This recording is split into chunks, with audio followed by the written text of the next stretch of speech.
Bonjour tout le monde, j'espère que vous allez bien. Bienvenue au podcast J'ai un petit quelque chose. Aujourd'hui, notre belle Andréane n'est pas là. Donc, on reçoit son charmant époux, Alexandre. Donc, je vais te laisser te présenter. Andréane, en fait, pourquoi qu'elle n'est pas là? Elle avait une opportunité en or. Donc, je vais te laisser, Alexandre, parler un peu de ça. Oui, ben en fait, c'est ça. Andréane est en tournage aujourd'hui, donc malheureusement, ne sera pas les nôtres. Fait que je vais faire mon possible pour essayer de pas trop toucher ton nez. Ah, c'est bon, ça. On va faire un changement. Oui, exactement. Yes. Puis aujourd'hui, on reçoit comme invité Jérôme Gauthier. Puis le sujet qu'on va parler, ça va être le service de l'eau. PHQ. Donc, je te laisse te présenter. Bonjour les gars, j'espère que vous allez bien. Moi, c'est Jérôme Gauthier. Oui, ça va super. Mon nom, c'est Jérôme Gauthier. Je suis coordonnateur au service à la population à l'Office des personnes handicapées. L'acronyme au PHQ, c'est pour l'Office des personnes handicapées du Québec. Donc, je suis à l'Office depuis 19 ans. J'ai commencé en 2006. J'ai occupé plusieurs fonctions à l'Office. Donc, autant au niveau de la concertation, au partenariat, comme conseiller d'intégration et maintenant comme coordonnateur au service à la population. Donc là, je suis vraiment collé sur le service pour les personnes handicapées et leur famille. 19 ans, t'as commencé à quel âge? 12 ans, c'est 27. Ça, tu parais jeune. Oui, merci. C'est l'amour du travail qui est jeune. C'est ça. Voilà. Là, on parle un petit peu plus. Au PHQ, c'est... Mettons en 2 minutes, tu nous résumes, c'est quoi l'OPHQ? L'Office des personnes handicapées, c'est un organisme gouvernemental, un petit organisme gouvernemental. On est 120 employés. Si on compare à d'autres organismes ou d'autres ministères, gros ministères comme le ministère de l'Éducation, le ministère de la Santé, c'est très gros. Nous, on est une petite organisation de 120 employés. L'Office... sa mission principale, c'est de s'assurer que les droits des personnes handicapées soient respectés, s'assurer aussi que l'ensemble des partenaires de la société civile, que ce soit les ministères, les organismes, les municipalités, les organismes publics, les organismes privés, travaillent tous pour favoriser la participation sociale des personnes handicapées au Québec.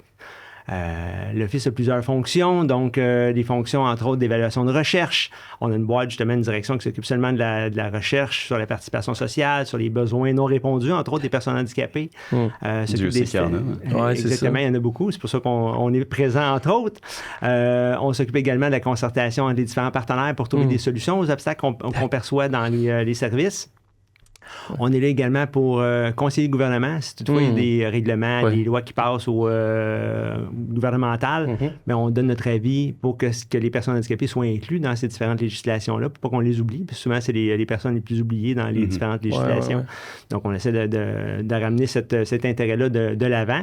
Et on soutient également plusieurs organismes pour la mise en place de plans d'action à l'égard des personnes handicapées, puisqu'il y a certaines obligations légales, les ministères, les organismes publics et les municipalités de 10 000 habitants et plus, entre autres, doivent produire des plans d'action à l'égard des personnes handicapées. Donc, l'Office est là pour les soutenir puis les guider là-dedans, puis essayer de stimuler un petit peu les bonnes mesures à mettre en place pour l'intégration des personnes handicapées dans la société. Puis on offre également des services à la population, ça que je viens vous parler aujourd'hui. Oui, c'est ça. Puis moi, je serais curieux de savoir c'est qui les gens qui peuvent recevoir justement on parlait pour les services de l'Office. Pour les services de l'Office, c'est toutes les personnes au Québec peuvent nous appeler. Okay. On a un service d'accueil d'information de référence. Peu importe la question que vous avez, que monsieur, madame, tout le monde a, un partenaire peut avoir, une travailleuse sociale dans un CLSC, un parent d'enfant handicapé, une personne handicapée peut nous appeler, on va donner la bonne information. Peu importe le sujet qui est abordé, bien entendu, si ça concerne les personnes handicapées, les programmes, les mesures de services qui sont destinés aux personnes handicapées. Il y a au-dessus de 240 programmes gouvernementaux. Au moins 150 s'adressent directement aux personnes handicapées et à leur famille. Donc, c'est beaucoup de programmes. Les gens ne connaissent pas l'ensemble des programmes, des mesures. C'est tout à fait normal. Puis quand on reçoit un diagnostic ou on a un enfant qui vient de recevoir un diagnostic ou on tombe dans une situation où, par exemple, on a un accident de voiture, on tombe handicapé, ça ne vient pas qu'un guide. Donc, on n'a pas toute l'information. L'Office, on est là pour répondre aux questions de la population. Donc, c'est super simple. Les gens nous appellent puis ils peuvent avoir le droit de nos services d'information ou de référence. Si toutefois, on n'a pas la bonne information de notre côté à l'Office, bien entendu, on va référer la personne au meilleur service. Par exemple, une personne nous appelle pour son rapport d'impôt, la ligne 814. Là, je m'excuse, c'est peut-être pas une vraie ligne dans la ligne 814. La personne nous appelle pour une question très précise au niveau fiscal. Bien, notre équipe, on n'est pas des fiscalistes. Effectivement. Donc, on va diriger la personne aux meilleures personnes qui pourraient leur répondre, dont, entre autres, Revenu Québec, l'Agence de Revenu Canada ou un comptable, peu importe la situation que la personne vit. Okay. Donc, et là, on parle de tout ça avec seulement 120 employés? C'est ça, j'ai compris? Ou vous êtes plus que ça? Ou... 120 employés au total à l'Office pour toutes les fonctions que je vous ai nommées tantôt, tant le conseil de gouvernement et concertation, etc. Pour les services à la population, on est une trentaine centaine d'employés à l'Office. Quand même, hein? Donc, c'est 150 pour tout ça, ça en fait beaucoup sur vos épaules. Exactement. On a une petite équipe excellente. Donc, on a 7 agendas de la clientèle qui vont répondre aux questions de la population.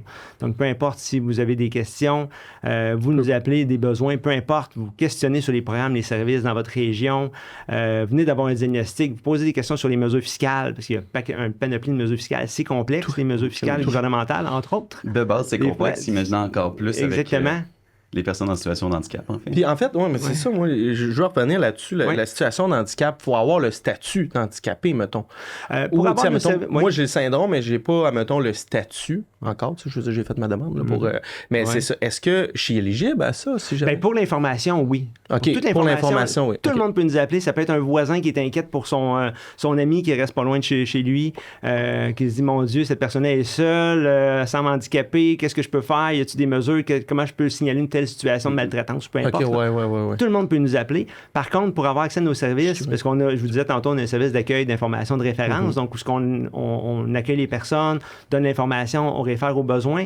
Si toutefois la situation est plus complexe, vraiment, c'est pas un besoin d'information, c'est un besoin d'accompagnement, de soutien plus poussé, de conseils. On a une équipe de conseillers d'intégration, encore là, des gens géniaux partout au Québec, qui sont là pour soutenir, accompagner et conseiller les personnes handicapées et leur famille. Pour avoir accès à ce service-là, il faut être considéré comme une personne handicapée selon la loi. La loi sur l'exercice des droits des personnes handicapées en vue de leur intégration scolaire, professionnelle et sociale. Je vais l'appeler la loi pour les prochaines fois. On va passer 2 heures ensemble. La loi définit une personne handicapée comme toute personne qui a une déficience qui entraîne une incapacité significative et persistante et qui est sujette à vivre des obstacles dans la vie courante. La définition n'a pas précisé, comme vous voyez, comme vous entendez plutôt. Elle n'a pas précisé de diagnostic précis. La définition se veut très large, très inclusive. Donc, c'est en appelant l'Office, en posant des questions, nos agendas de la clientèle qui reçoivent les demandes en première ligne vont faire l'évaluation des besoins, vont regarder la situation, vont peut-être demander certains diagnostics pour voir est-ce que vous êtes éligible, entre autres, pour nos services.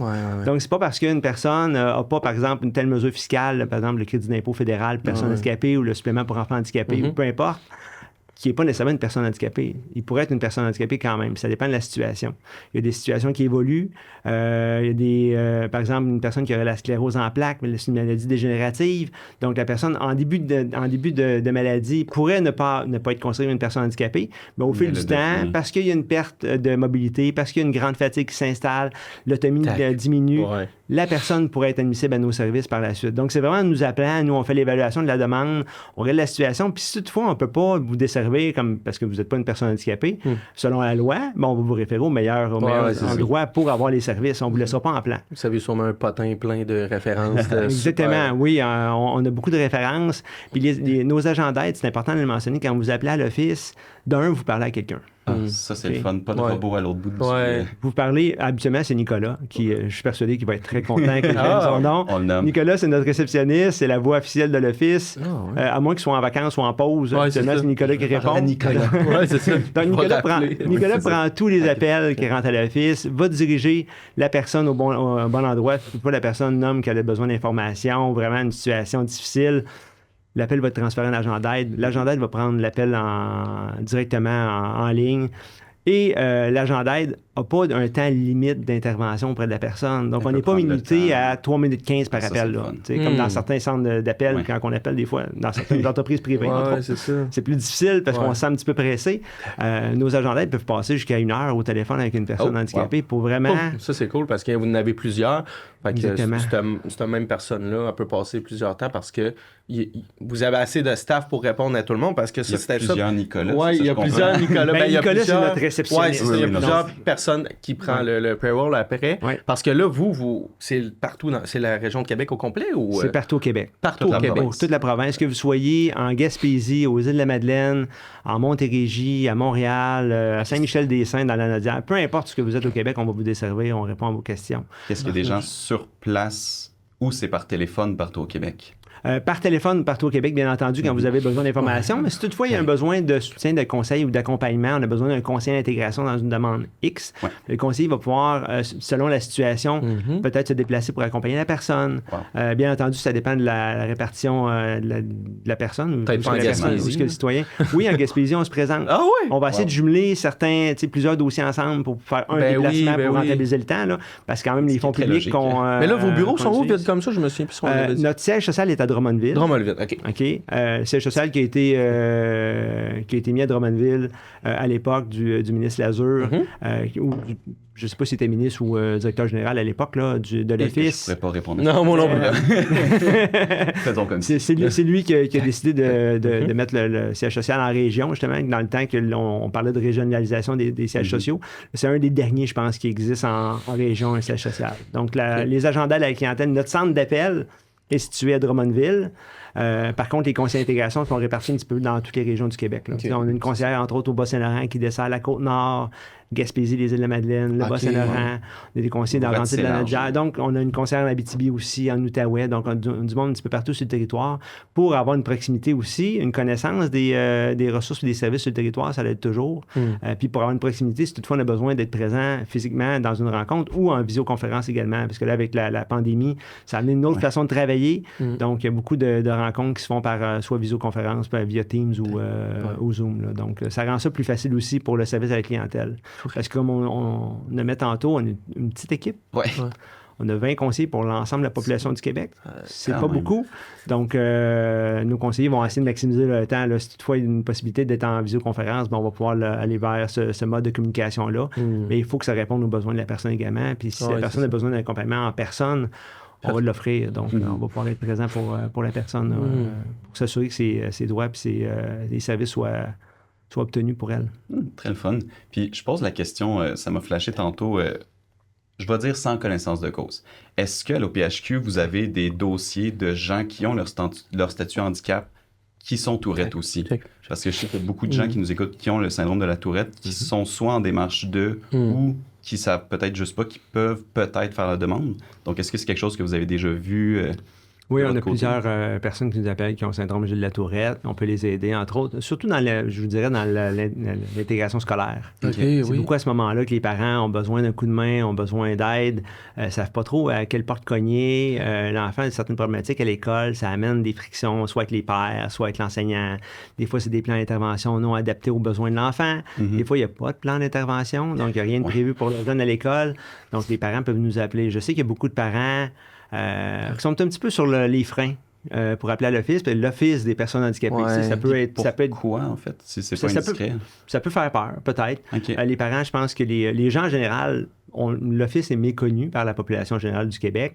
Puis je pense que les gens s'attendent que l'Office va aller se battre contre les partenaires pour obtenir des services, pour faire respecter les droits des personnes handicapées. L'Office, on a une attitude collaborative avec les partenaires. On n'est pas là pour se battre avec personne. On est là pour s'assurer que les services soient donnés à la personne handicapée et à sa famille et qu'il y ait une réponse à ses besoins. Donc, on est vraiment là pour ça. On ne sera pas là pour créer des conflits. On va être là pour résoudre les conflits, s'assurer que ça se passe bien. Il y a beaucoup de parents qui nous appellent, de personnes handicapées qui nous appellent, et la communication est rompue avec le milieu scolaire. Il y a eu certains échanges avec la direction d'école, le ton monte un petit peu. Quand on parle, entre autres, de notre enfant, des fois, on peut devenir émotif. Des fois, ça sort différemment. Même quand on est une personne handicapée, qu'on fait des demandes de services, puis on n'a pas accès aux services en tant que tel, puis il semble avoir une incompréhension de la part du dispensateur de services en tant que tel sur les besoins qu'on a. Des fois, ça crée certaines frustrations. Donc, nous, on est là justement pour ramener la communication à un bon niveau de communication avec les différents partenaires, puis essayer de trouver des solutions. Parce que je vous dirais que les différentes situations vécues par les personnes handicapées au Québec sont très complexes. Des fois, il n'y a pas de solution écrite, claire, nette et précise. Donc, il faut utiliser un petit peu d'initiative et d'imagination pour trouver des solutions pour justement résoudre les problématiques qui sont vécues par les personnes. Comme vous en avez vécu beaucoup, clairement, vous avez un registre de solutions et de... Exactement. Puis je vous disais tantôt, on est des conseillers partout au Québec. Donc, quelque chose qui a fonctionné, par exemple, en Abitibi, pourrait fonctionner à Montréal, le contraire également. Donc, on s'inspire beaucoup entre collègues également pour trouver des solutions puis essayer de les appliquer dans le milieu. Bien entendu, nous, on est là pour collaborer avec les partenaires. On est les facilitateurs dans les différentes demandes qu'on peut avoir dans les différentes démarches. Des fois, juste nommer que le fils est présent dans un dossier, magie, la situation se résout. C'est ça, c'était ma première question. Est-ce que vous suggérez, admettons, plus aux gens, admettons, qu'elles débutent les démarches toutes seules, puis si ça marche pas, elle vous appelle, ou dès le début, vous appelle, puis à ce moment-là, parce que, tu sais, justement, si finalement elle le fait seule au début, puis que là, le ton monte, puis que là, la communication entre, ça peut être l'école puis le parent, ça a un peu comme débordé. Puis là, on vous appelle après, ben ça reste que, je sais pas si c'est optimal. Vous, c'est quoi votre vision là-dessus? Ben, je voudrais plutôt que la personne nous appelle, plus que c'est facile, bien entendu. Tu sais, si on attend que la situation s'envenime, qu'il n'y ait plus de solution, il y a des fois des personnes qui apprennent notre existence tardivement dans le processus. Ouais. Donc, des fois, ils font... aujourd'hui. Voilà, c'est vraiment l'objectif de ma présence ici aujourd'hui. Si toutefois la personne, par exemple, fait des plaintes, fait une plainte, par exemple, dans le milieu scolaire ou au niveau du commissaire, du secrétariat général, puis après ça va jusqu'au protecteur régional de l'élève, nous, on arrive par la suite, notre champ d'action est limité un petit peu plus. Donc, si la personne nous appelle dès le départ, par exemple, on est parents, on vient d'avoir un diagnostic pour notre enfant, où ça se précise, puis qu'on savait que, bon, il y a un petit quelque chose, on se doutait qu'il y avait possiblement peut-être un syndrome, peu importe. On peut appeler à l'office, le parent appelle à l'office, nous on va le diriger dans ce qui a droit comme mesure fiscale, entre autres. Nos agents d'aide ont une très bonne connaissance de tout ce qui est mesures fiscales, soutien aux revenus en général. Là. C'est mêlant, comme je vous disais tantôt. Il y en a beaucoup des mesures, des programmes de services. Donc, dès le départ, 200-300. Pas 300, mais pas loin. Donc, nos agents d'aide vont pouvoir pister la personne, vraiment donner les bonnes pistes, à savoir où cogner. C'est ça. Puis par la suite, puis par exemple, si l'enfant est à l'école, comment ça fonctionne? Ça vient pas avec un guide d'être parent d'un enfant handicapé ou qui a des besoins particuliers. Donc, on va pouvoir pister la personne de ce côté-là, donner certains outils. L'Office a créé certains outils pour aider justement la population, notamment un guide sur le parcours scolaire qui est maintenant en ligne, qui enligne un petit peu le parent sur quoi faire. C'est quoi le milieu scolaire? C'est quoi avoir un enfant handicapé dans le milieu scolaire également? Donc, nous, on peut vulgariser aussi l'information pour la personne, puis vraiment la diriger à la bonne place pour pas qu'elle fasse des démarches à droite, à gauche pour rien. Puis aussi pour s'assurer qu'elle comprenne bien l'impact des décisions qu'elle peut prendre, notamment si toutefois il y a un plan d'intervention, qu'est-ce que la personne peut demander au plan d'intervention. Parce que je dirais demain matin, on sent dans le sens où l'école ne peut pas nécessairement savoir comment agir avec certains types d'handicap qu'ils connaissent pas. Puis c'est pas de leur faute, dans le sens qu'ils ont bien d'autres choses à gérer. Fait que c'est pour ça que vous entrez là pour un peu démystifier cette espèce de... Les parents, quand ils vous appellent, ils vont pas jouer dans le dos de l'école. C'est une aide aussi pour l'école qui peut-être n'ont jamais eu le dossier. Puis qui vont peut-être se rappeler après aussi pour d'autres élèves.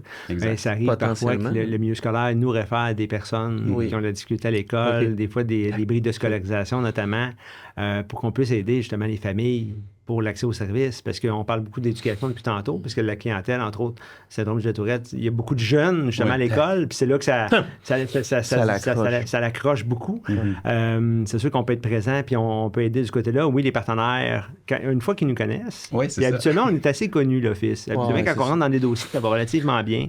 Moi, j'ai déjà vécu des situations où j'arrivais dans des plans d'intervention où le parent me disait « Mon Dieu, c'est terrible, pas de communication, pas d'ouverture du milieu scolaire, c'est vraiment pas facile. » Puis j'arrivais dans des rencontres, puis tout se plaçait super rapidement, sans faire en faisant très peu d'interventions, juste parce que l'Office est là.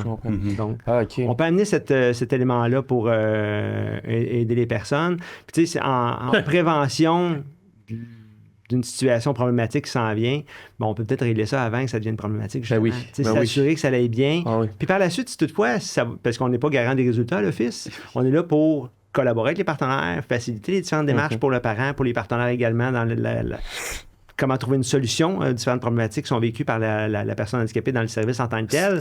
Mais si toutefois, c'est pas possible, nous, on va pouvoir accompagner la personne dans ces différentes démarches, notamment dans les processus de plainte. On peut même se rendre jusqu'à la Commission des droits de la personne au besoin, en médiation avec la personne, l'accompagner de ce côté-là. Bien entendu, il faut que toujours ça soit en lien avec l'incapacité de la personne. Oui, mais c'est ça. Ça, c'était ma prochaine question. Parce que là, on se rappelle, on disait le plus tôt possible, on vous appelle. Ça, j'ai compris. Là, c'est...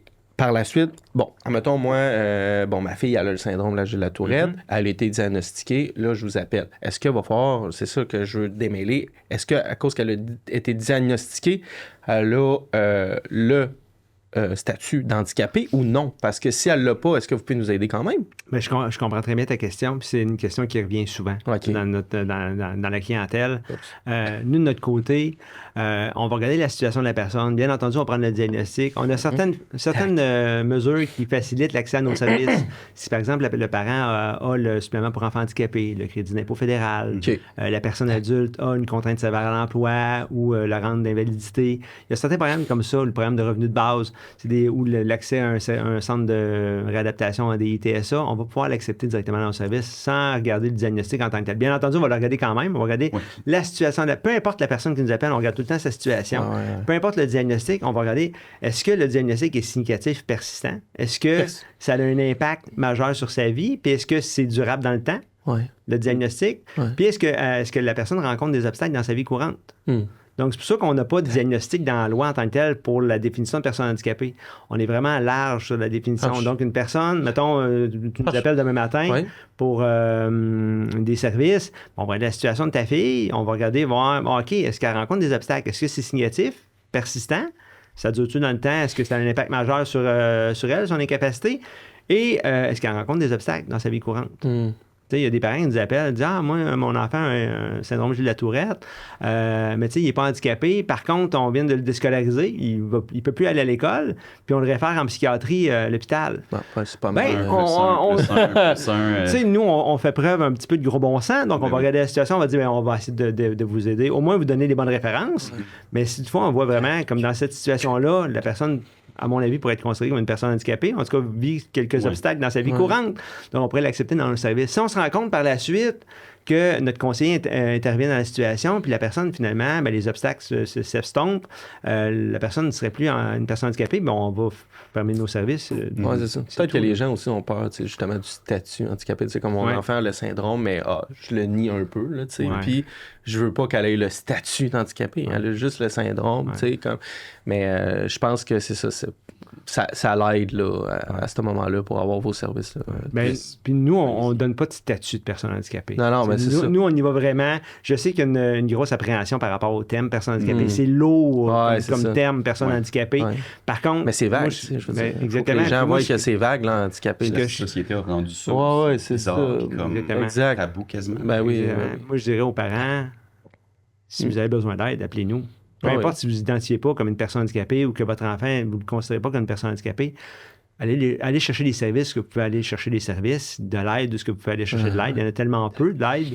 Donc, puis nous, on va s'associer notamment parfois avec, entre autres, la QST pour certaines représentations dans des plans d'intervention scolaire. Notamment, on peut intervenir avec votre organisme pour s'assurer que la compréhension est là, parce qu'on n'est pas des spécialistes, on n'est pas des intervenants cliniques, on n'est pas des spécialistes en déficience intellectuelle, en troubles du spectre de l'autisme, en syndrome Gilles de la Tourette. Donc, il y a des partenaires qui sont spécialisés là-dedans. Nous, notre rôle, ça va être de mettre ce beau monde-là ensemble pour qu'il y ait des solutions qui émanent puis qu'on trouve, qu'on réduise les obstacles pour l'intégration des personnes handicapées. Peu importe la sphère de sa vie. Là, on parle beaucoup de scolaire, mais on peut intervenir de 0 à 100 quelques années. Ça peut être, c'est ça.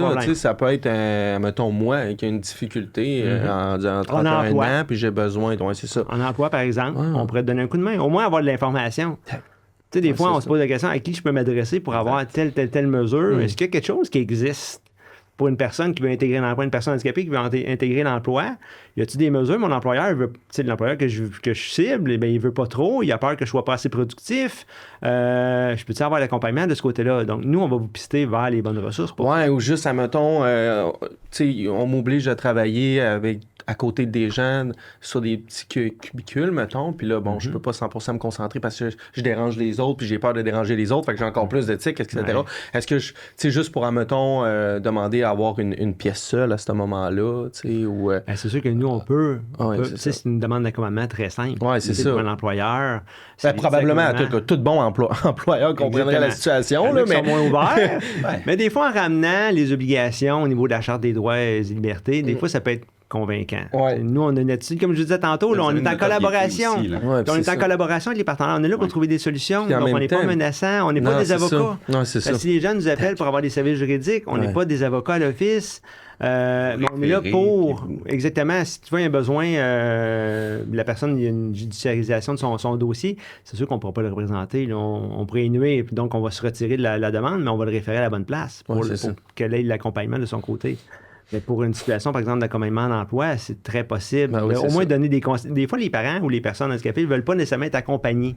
Parce que notre service, je disais tantôt, on a un service d'information. Puisqu'on répond au téléphone, on vous donne l'information ou par courriel. Les deux modes fonctionnent très bien. Notre soutien conseil, oui, il y a un soutien téléphonique, mais également, on peut se présenter avec la personne dans des rencontres pour s'assurer que les besoins sont bien entendus et que les services soient mis en place pour la personne handicapée ou la famille. Question de faire le suivi, pas le fun, que normalement les gens devraient faire de comme, hey, tu sais, suite à ma demande du cubicule, est-ce que c'est accepté? Exactement. Ouais. Tout ça, Nous, vous on peut être prenez le relais présent. là-dessus. Puis des fois, l'exprimer d'une autre façon, de la bonne façon, on connaît très bien le langage gouvernemental, scolaire, santé, services sociaux, emploi. Donc, on peut l'amener de la bonne façon. Ben oui, puis ça passe juste, bien. je suppose que juste, admettons, envoyer parce que moi, aller chercher la documentation, tu sais, admettons, juste envoyer la documentation de voici, tu sais, pour la situation de telle personne, voici la documentation, sans vous présenter, je présente la documentation, la personne nous présente la documentation à son travail ou à son école ou peu importe, selon la situation. Juste ça peut aider parce que c'est constructif en même temps, là, tu sais,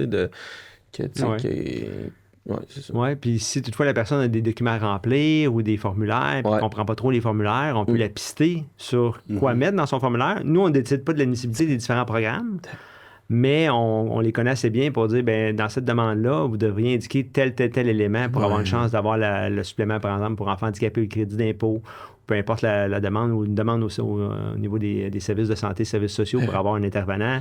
Bien, on sait quoi amener comme argumentaire, quoi mettre en valeur pour favoriser, dans le fond, l'admissibilité. On ne décide pas de l'admissibilité. Par contre, on peut diriger la personne de ce côté-là.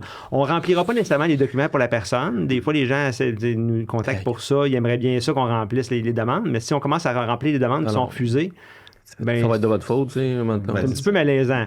C'est sûr qu'une personne qui serait, par exemple, analphabète, un faible taux de littératie ou une déficience intellectuelle, puis seule, tu sais, elle n'a pas d'aide du tout, ben, on pourrait en faire un bout de chemin avec la personne, bien entendu. On va l'accompagner selon son besoin à elle, selon les besoins de la personne.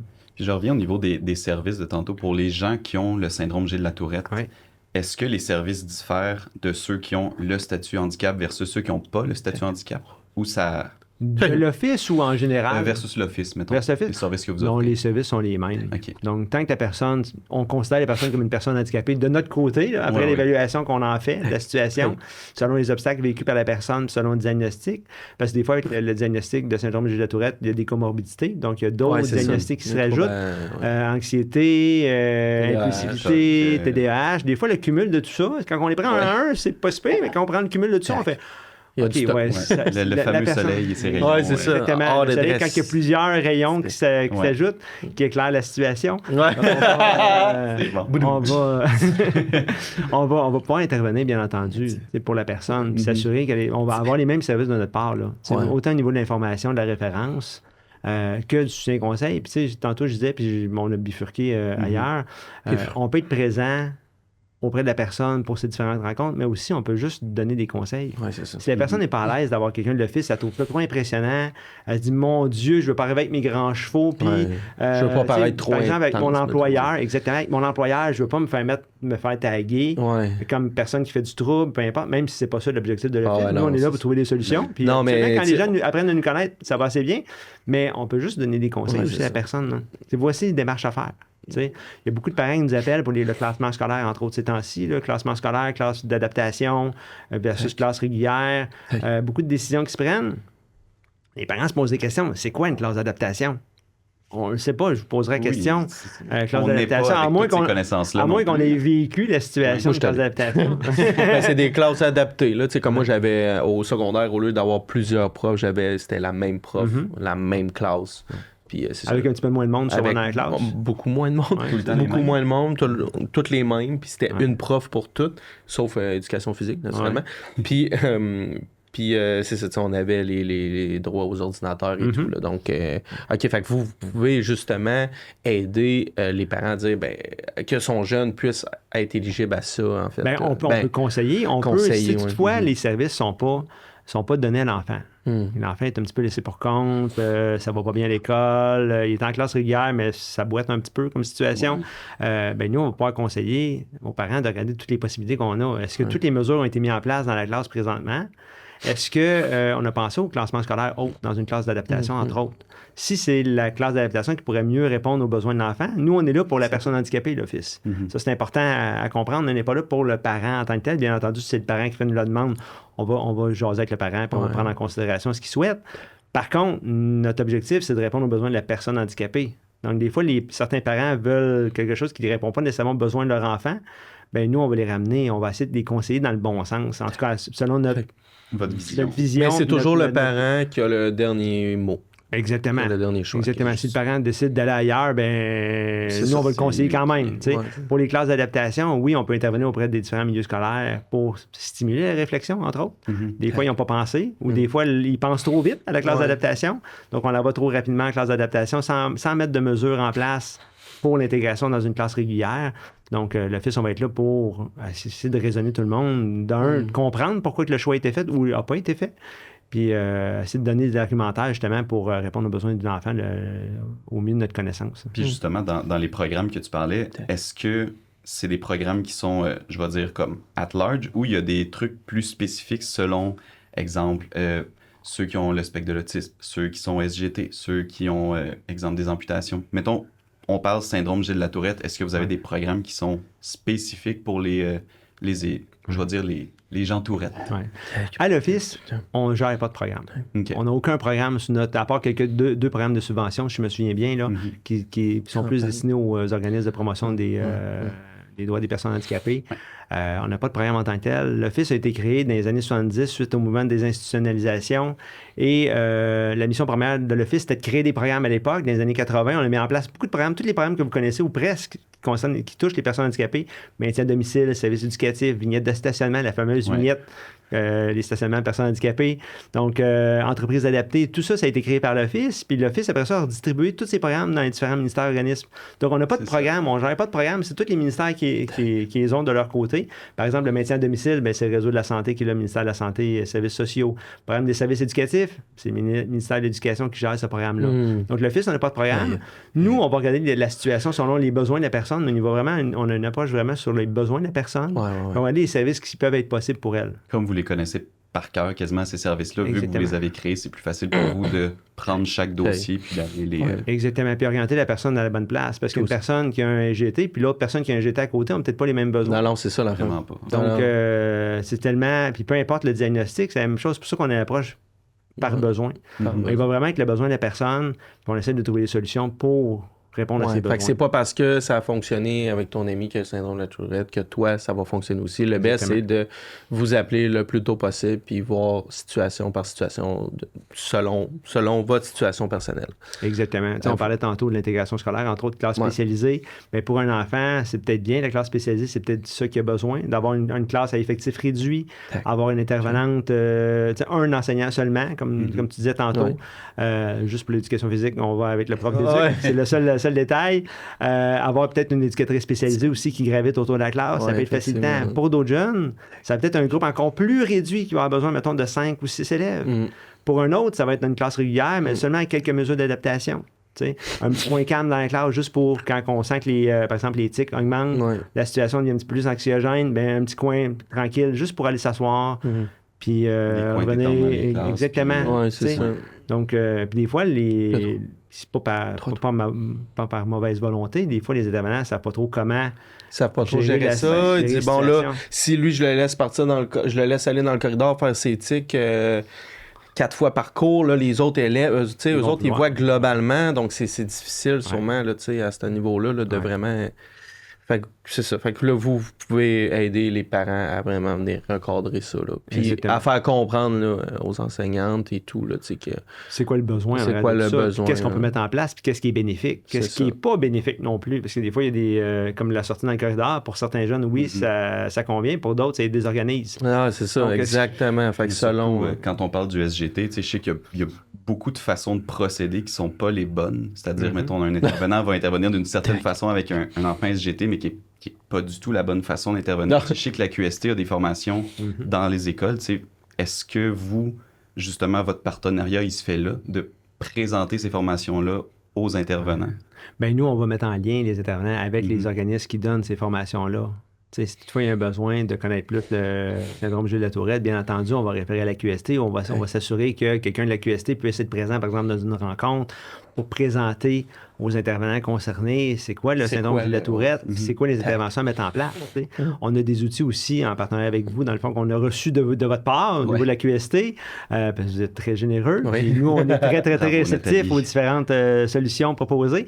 Donc, on va amener ça aussi comme outil pour renseigner les partenaires puis s'assurer que ce soit mis en place les bonnes interventions. Là. Peu importe le diagnostic. Là. Donc, on parle beaucoup de GT aujourd'hui, oui, parce que je suis ici avec vous, mais c'est peu importe le diagnostic, peu importe la situation, on va agir de la même façon. Là. Puis dans le fond, est-ce que tu te promènes de région en région? Parce qu'on parlait tantôt que tu es habitué de parler, tu fais des conférences, mais c'est quel genre de conférences? Est-ce que c'est dans les écoles, dans les industries?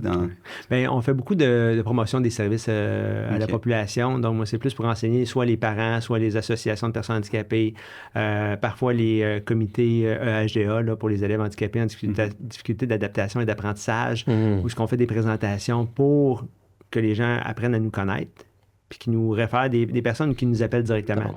Donc, c'est vraiment pour ça. Moi, mon rôle, c'est vraiment de supporter l'équipe avec ma collègue. On est 2 coordonnateurs au service. Moi et ma collègue Caroline, on est là pour supporter l'équipe, autant au niveau des agendas de la clientèle qui reçoivent l'ensemble des demandes du Québec. Donc, des fois, il y a des questions un petit peu qui partent partout. Donc, des fois, on a besoin d'alignement, on a besoin de se concerter aussi à savoir, OK, telle problématique, quelle solution qu'on peut avoir pour cette personne-là, vers qui on la dirige, est-ce qu'on peut la prendre chez nous, est-ce que c'est dans notre mandat, est-ce que la personne est admissible à nos services, toutes des questions qu'on se pose souvent, moi et Caroline. Donc, au niveau de la coordination. Puis on est là aussi pour supporter cliniquement l'équipe de conseillers. On a nos 20 conseillers partout au Québec. Donc, eux aussi ont beaucoup de questions, beaucoup de situations particulières. Souvent, quand on intervient à l'office, on est souvent dans des zones grises. C'est rare que c'est clair. Habituellement, quand c'est clair, là, c'est facile. On n'intervient pas longtemps. Par contre, des fois, dans des zones grises, que les services ne sont pas nécessairement là, les services ne sont pas clairs non plus pour la personne, la situation un petit peu dégénérée ou un syndrome très, très rare que personne ne connaît, avec les maladies orphelines, entre autres, des fois, ça devient difficile pour trouver des solutions puis bien comprendre le syndrome en tant que tel. Donc, nous, on est là pour supporter cliniquement l'équipe de conseillers partout au Québec. Là. Donc, on a une division des dossiers puis des personnes, des régions, là, pour répondre correctement à l'équipe. Il faut que tu te partes un podcast. Hein? Ça va nous informer encore plus de monde. Je vais vous laisser ça. Oui, c'est ça. On va vous réinviter. Ouais, c'est que votre quotidien, c'est constamment des situations difficiles, je vais le mettre en guillemets, mais dans le sens où c'est constamment la résolution de problèmes avec... Selon les cas, selon aussi les connaissances de votre équipe. T'sais, votre équipe, vous la bâtissez comment? C'est-à-dire, c'est quoi le background un peu pour travailler à l'office? Bien, je vous dirais que on est vraiment une équipe merveilleuse. Okay? Je le dis avec toute la franchise que je peux avoir. Notre équipe d'agents d'aide, c'est des gens de cœur. Tu sais, je vous disais tantôt qu'il n'y a pas de limite de temps au niveau des appels. Les agents prennent le temps avec les personnes pour les écouter. Souvent, il y a des gens en détresse qui nous appellent, qui vivent des choses incroyables, puis qui sont rendus à bout de souffle. Donc, nos agents d'aide vont prendre le temps d'écouter la personne, d'essayer de découvrir c'est quoi le besoin. Là. Des fois, c'est pas clair, le besoin de la personne qui nous appelle. Tu sais. Ils vont prendre le temps de découvrir c'est quoi le besoin, essayer de poser des questions, vraiment prendre le temps avec la personne. Par la suite, essayer de proposer des solutions. Tu sais, est-ce que vous avez fait telle démarche? Est-ce que vous voulez que moi, comme agent, je fasse certaines démarches pour vous? Parce que les agents peuvent en faire quelques démarches, bien entendu, de soutien. Des fois, c'est appeler, par exemple, une travailleuse sociale. Juste voir, il est où le rendu le dossier? Là? Madame X nous dit qu'elle n'a pas de service. On est rendu où, là? Elle n'est pas trop au courant, elle ne sait pas trop, elle a l'air un petit peu mêlée dans ces différentes demandes qu'elle a faites. Elle a-tu fait une demande de service, d'ailleurs? Donc, l'agent d'aide va tout faire ça. Vraiment, on a une équipe superbe pour ça. Bien entendu, c'est de la relation d'aide, c'est de l'empathie au maximum pour les agents, puis une bonne capacité d'écoute. Donc, on vise vraiment ça pour les agents. Background scolaire, on regarde un petit peu moins ça. Nous, on y va vraiment avec notre cœur, puis on a une équipe. On est chanceux. Avez-vous des gens en situation de handicap? Oui, oui. Ben, l'office, on prône ça également. Là, donc, c'est sûr qu'on est très ouvert. Oui, c'est ça. Évidemment. Ben, pour la compréhension, c'est génial. Exactement. Dire. Puis pour nos conseillers, c'est la même chose. C'est des gens de cœur, c'est des gens ultra empathiques qui sont axés sur la résolution de problèmes. On a des gens de tout acabit. On a des gens qui ont fait travail social, conseiller d'orientation. Il y en a qui sont des formations, des backgrounds d'avocats, même qui ne sont pas avocats à l'office. Donc, des différents backgrounds. Moi, j'ai une formation en histoire gréco-romaine. Donc, on est totalement ailleurs.